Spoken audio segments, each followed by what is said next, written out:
तो next important topic अपने पास आ रहा है पॉलीमॉर्फिज्म। पॉलीमॉर्फिज्म अपन ऐसे समझे कि कोई एक जना है जो अपने अलग अलग रूप लेके नहीं अपने सामने आता है, ठीक है।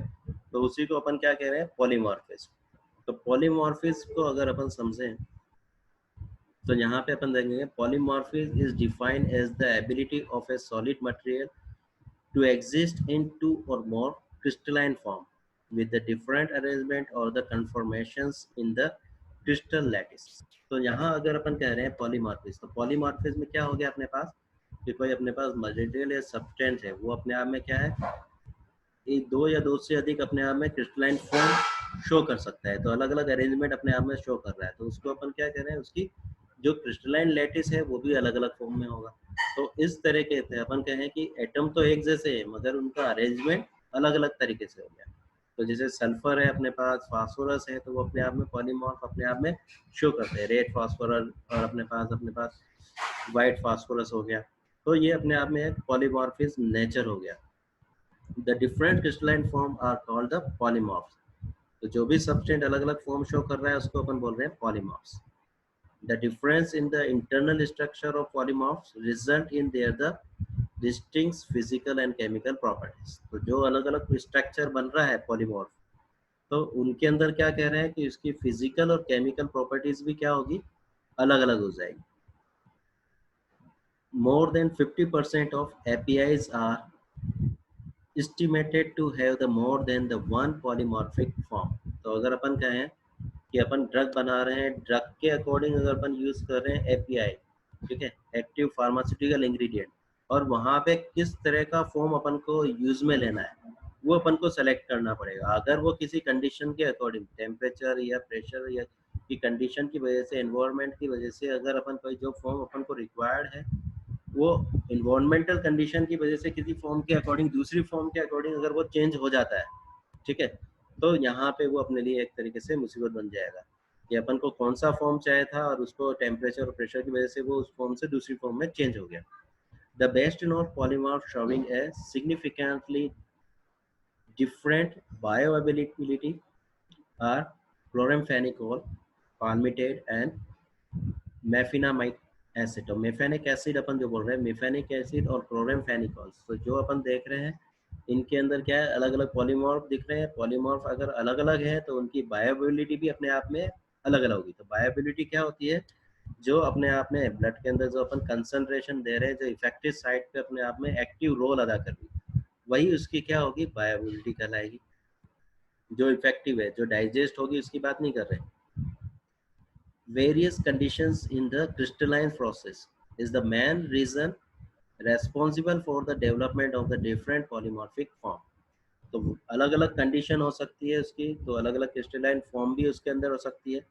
In the crystalline process in the main reason responsible for the development of the different polymorphic form. तो अपन यहाँ क्या कह रहे हैं कि अलग अलग टेम्परेचर कंडीशन भी अगर अपन दे देंगे तो जो क्रिस्टल है तो उसके साइज में भी डिफरेंट आ जाता है, ठीक है, कि टेम्परेचर ग्रेजुअली दिया जा रहा है, सडन दिया जा रहा है, तो यहाँ पे भी अपने आप में क्या होता है, स्ट्रक्चरली चेंज अपने आप में जो सब्सटेंट है उसके क्रिस्टल के अंदर भी आ जाता है।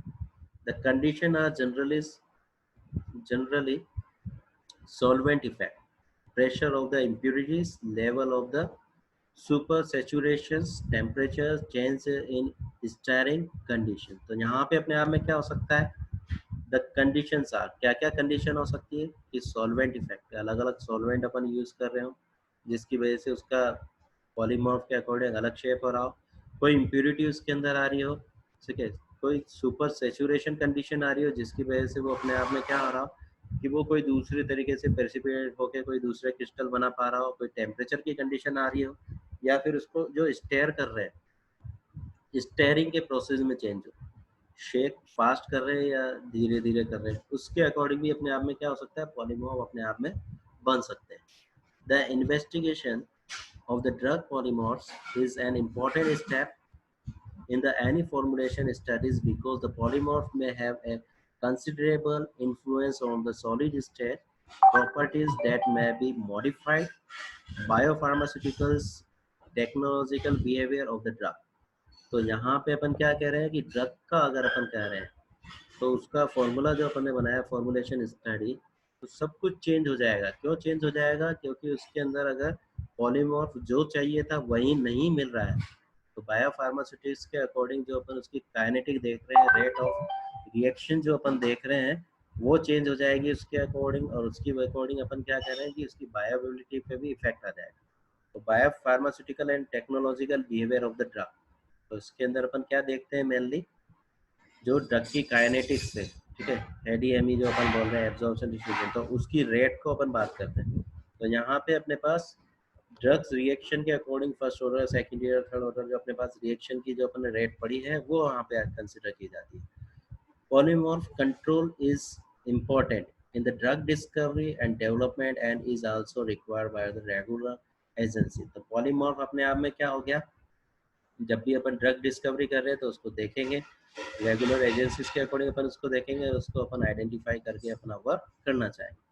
तो structural aspect of the polymorph, तो स्ट्रक्चरल अपन क्या देख रहे हैं, कॉन्फ़िगरेशनल पॉलीमॉर्फ। तो कॉन्फ़िगरेशनल पॉलीमॉर्फ के अकॉर्डिंग अपन देख रहे हैं तो configurational polymorph occur with the molecules that have a relatively rigid conformation.